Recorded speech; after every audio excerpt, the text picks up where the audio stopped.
الولد عايز يتجوز، نعم، ويجيب بيت عصري، نعم، وهو لسه حتى ما توظفش. نعم. عايز يجيب بيت ايه، وعايز يجيب له عربيه، مش عارف امال هو هينيل ايه بقيت عمره ويعمل ايه.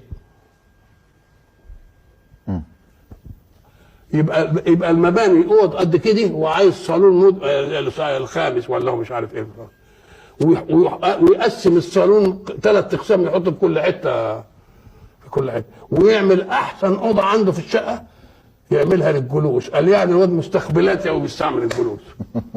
ويعمل له اوضه سفره وهو هياكل على الطبليه. ايش هو؟ ما تجيب جنون الناس وتديها طب ما رأيك يا فضيلة الشيخ في الزواج الذي يتم عن طريق الحب وتعارف الفتى والفتاة تعارفه ولا تغارفهم؟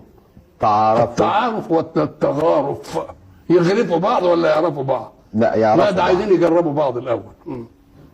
نعم. ولو أن العلاقة كانت علاقة يرضى عنها الله. ما فيش كلام علاقة بين الرجل والمرأة من غير عقل، ما يرضاهاش الله أبدا، ما فيش حاجة من دي، مش ممكن. المحادثات التليفونية بين هذا أمر يهيق. نعم. انت لك ان تراها مع محارمها مرة عشان تبقى واخد فكرة عن شكلها، وانتهت المسألة.